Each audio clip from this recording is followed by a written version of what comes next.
Hello there heathens, this is Timor Soul and this is the speediest speed build that I've ever done.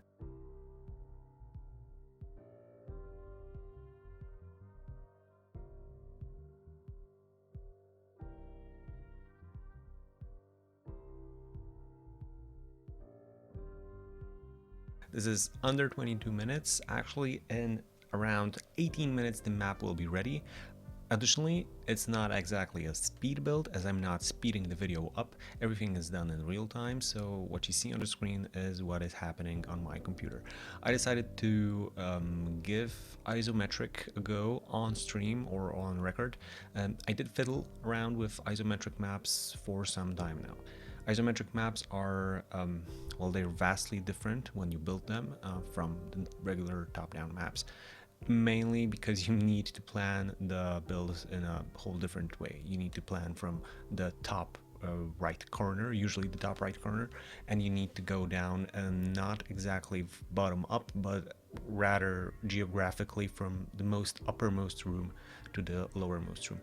So so it's a different type of builds, but it also gives me something as a DM, something that is new for my players. This little scent of a different type of gameplay.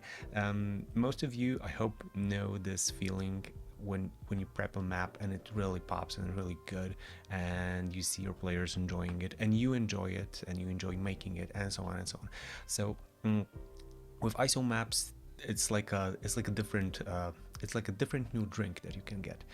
It's something just fresh and something that you didn't try earlier. So isometric maps are different. They are usually hard to build, and there are not many software types or not many programs that will allow you to build isometric maps without any issues. Luckily, my favorite Arkenforge does allow that. It has an isometric build. It has an isometric grid, which allows you to put to align the grid and your assets with that grid. So as you can see right now, I am actually creating with the polygon tile tool. I'm creating an isometric layer over here, going down with the brightness. Usually I do that for maps, and that's it. Basically, you have your grid already there, which is absolutely marvelous. Now I actually could get rid of the grid, and in hindsight I would probably do that for the future use, because one more thing, at the end of this video you will see me actually uploading it to Albert app and using it with a token I made for this specific map. Okay, so I didn't have exactly a like a plan for this room, for this venue of sorts. Usually when I do a speed build, I do have a general plan of the layout, so like sewer dungeon or enchanted forest or whatever else. This is basically just a dungeon room, a classic, very much classic dungeon room that I'm building from what I have. What I mean by that, isometric assets are not easy to obtain. Actually, isometric assets are not as popular as top-down assets. They are not as readily accessible as top-down assets, because, as mentioned, there are not many programs that allow you to actually build from isometric assets. Usually, when you see someone posting or selling isometric assets, they would sell you a PSD or Photoshop program extension file, or other extensions that would suggest that you will further in the future work with these maps with one of the graphic computing programs like GIMP, Photoshop, or others that are accessible. In this case, this is much easier. You got them in your library, so as you can see, I got all my assets sorted out in different types, what scope of things they have inside. I'm using my own walls that I made also in paint.net, and about that program, I also made the token that you will see in the end in paint.net. Paint.net sounds like it's the most rudimentary program that you can find in Windows. It's not exactly that. It's a graphic processing piece of software, but it's very easy. It's much easier than GIMP. It's much less robust than GIMP or other open source graphic programs. So that's why I always use that one. I'm quite proficient in it actually. So for me, it's really easy to work with that one. Back to the map.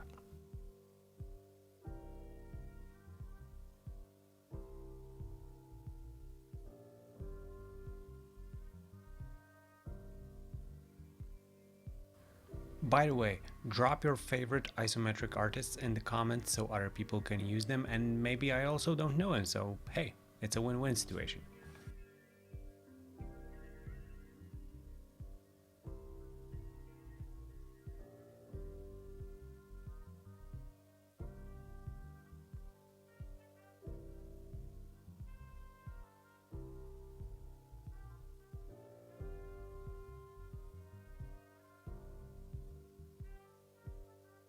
The room here will be an basically open room. Usually in isometric maps, you will have different levels of walls. So over here you can see that I have the general wall, which is the outer wall. But when I come to the foreground, to the place where people would see, I use the lower walls, and because well, basically that people need to see what's happening behind the wall. This is, I think, the only drawback of isometric, that you might be wondering what's exactly just behind the curve of the wall. It's something that could happen, but I mean, you have to have a very peculiar player if they ask about stuffs like that, and that might be actually because they just want to banter with you, and not because they're actually interested. Because these maps are also great at showcasing the assets and the elements that are really most interesting. Now, for example, if you would have a top-down map over here, you wouldn't have the blood splatters on the altar on the right side. The wall, the little table over here, it wouldn't have legs visible, so I wouldn't be able to put stuff underneath the table. And I'm not sure if I'm gonna do it right now, but I think yeah, in a second you will see me putting a small piece of paper, small note, under the table and making it smaller so it looks like it just fell down under the table. And this is something that you won't be able to do in an isometric map. You would have to make the sheet of paper in a top-down map. You would have to make the sheet of paper stick out from underneath the table. Yeah, so generally this is how you build the map. You build it from the top, you go down. If you mix something up in the meantime, and I think there's going to be one instance of that over here, you got to be very, very careful which assets you put down and up. You have to remember that the walls over here, they are not lines, so they are objects. This means that if you mix up the layers of these walls, you will have to correct every other layer that is interacting with this one wall of yours. Yeah.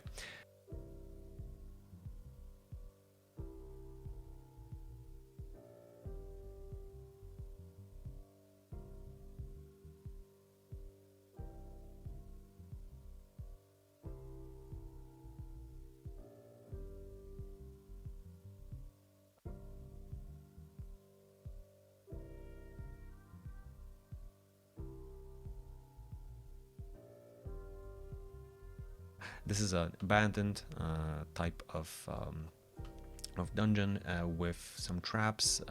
I imagine that the chest on the top side of the map is actually a mimic, and because of that I'm going to put a small a few pieces of gold, copper, and some gems and stuff like that for potential players to see that there's a treasure over there and there's a map. Over here you can see that I actually twisted one of the skeletal assets over here, but I implanted it on the wall, so it looks like it's implanted on a trap that sprung somewhere.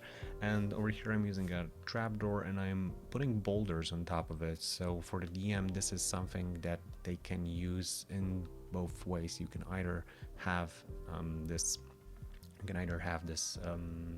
trapdoor actually be a cage of some sort, so there's a monsters in the basement or something like that, or you could have a natural collapse and the trapdoor is inaccessible for now, but there is a treasure room on the other side, and the trap is sprung already.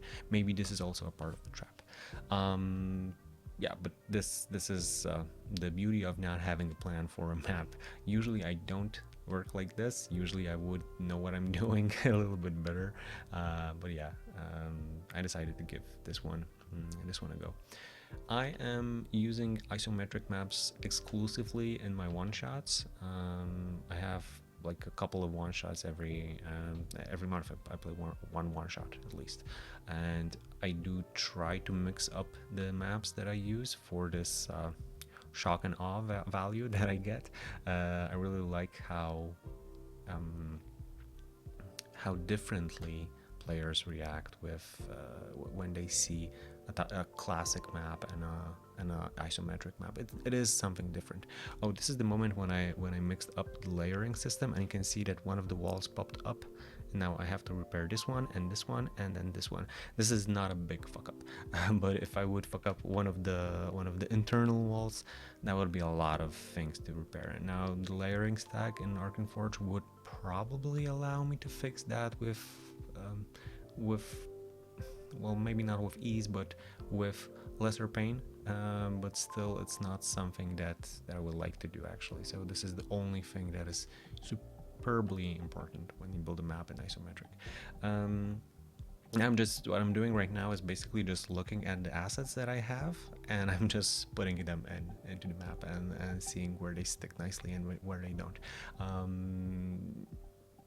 I don't have many assets, although the assets that you see over here are assets from Campaign Cartographer 3. This is a program that is also a map making tool. It's the biggest map making tool that I know. You might know it from my previous videos. I'm calling it a harvester because it is a harvester. It's based on AutoCAD software type, so software that is meant for architects and for people that are engineers, and basically not for humble map makers that have a hobby of making maps back home. Anyway, the Campaign Cartographer assets, they do come also in a PNG suite or a PNG pack, so you can import the PNGs in other programs like Arkenforge over here. And these assets over here are from the Perspectives, pack, and they are really beautiful. These are very, very similar to Mike Schlei's assets. I don't think Mike actually made them, but I don't believe I do have a specific author for them. Nonetheless, they are accessible in Campaign Cartographer, so if you have the coin, I do recommend also checking them out. The map starts to look good. It's not like it's gonna suddenly become full-blown and well thought of map. It's not like I suddenly came to a realization that it makes sense. It still doesn't make sense rhetorically, but maybe in some scenarios it would. But I'm continuing to add assets just like earlier to see what fits and what not. One great thing about isometric maps is the fact that they usually look good. like there's nothing wrong that you can do and they will look good. I mean, these assets over here, they look great by their own. So just by jumbling them together, you get a good map. And that's I mean, there is a beauty of isometric maps. Now we are nearing actually the end of this build. I'm going to put some additional coins over here, some gold coins, some silver coins, and some gems. As mentioned, I think that this chest would make a great mimic, so having something to lure the adventurers in would be great in this place. They are occupied with the gems over there, and the mimic just reaches out and has a surprise round. But yeah, the only thing that I will add right now, I believe, is a few mushrooms and lights. So I decided to also give a go with some lights over here, because the torches are here. So I figured that why not use the barrier system and the light system that we have in Arkenforge. I'm not actually sure if it went good. I'm having a mixed bag of feelings over here. But yeah, I mean, who doesn't try doesn't win. So yeah, I don't think the scimitar fits anywhere.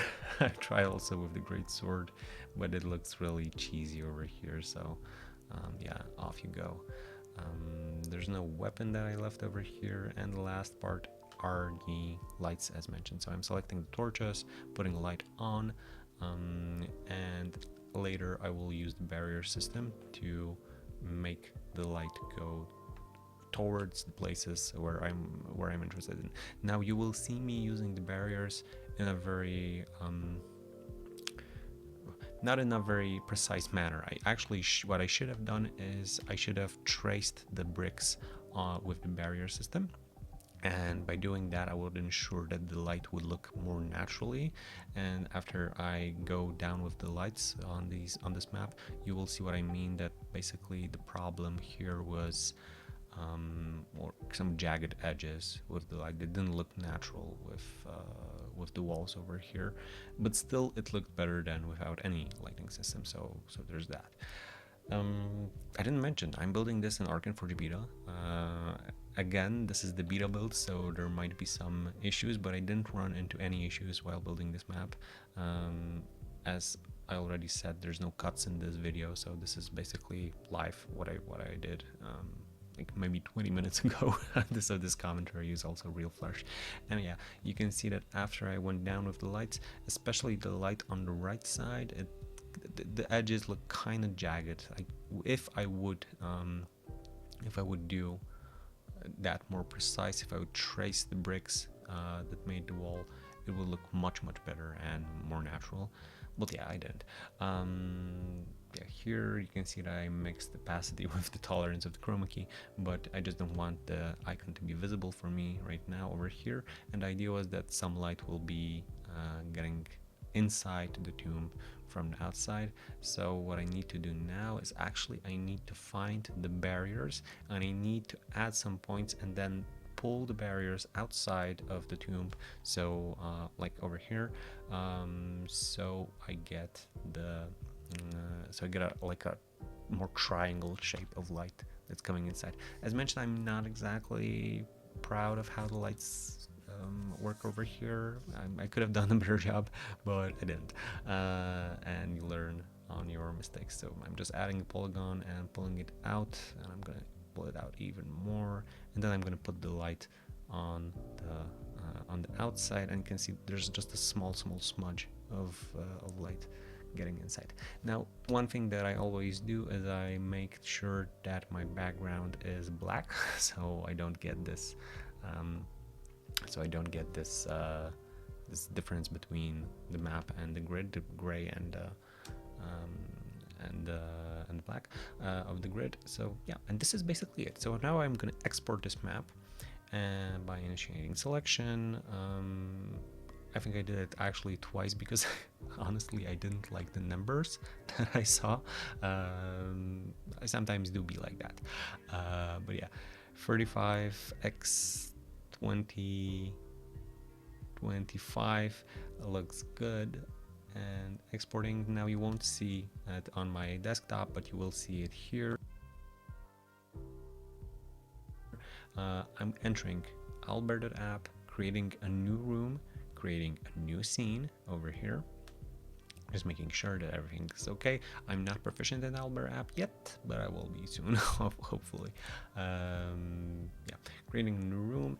The room is loading a scene, and now I'm making sure that I'm not having a grid type of grid, so square, but I'm having hex. Now I'm not aligning my map that I'm going to upload in a second over here. I'm not aligning it perfectly. I could do that, and there are awesome tools in Albert to do that, but I didn't have time for that, and I didn't have need to do it. And here is my map. Basically, it's basically ready. What I'm gonna do is just stretch it a little bit so the grid aligns a little bit more. As mentioned, there are much better ways to do it, and I encourage you to see the Albert app tutorial videos where they show you how you can fine-tune maps and their sizes. It works great. And there's also a guy, I will link his video in the description, Crow Maps. He creates also isometric maps, and he explains how he makes them sure that the maps work. And here is my token that I made in PaintNet and that I mentioned earlier in this video. I uploaded it by accident to maps instead of characters, so I need to change it to character. Now I need to unlock it, and there it is. It's a character that can explore this map without any issues. So in under 22 minutes, we created a map, an isometric, good-looking map with assets that are accessible for all, let's say. We made sure that we have lights over there. We actually made sure that that we have a lighting system and a barrier system, and in the end we uploaded it to Albert app, which is a VTT, and you can just share the link with your friends and play. So the next time you say that you don't have a map ready for your game, that's on you. You have 20 minutes, you can do a map. Okay, that's all on my side, and yeah, hope to see you around. Bye!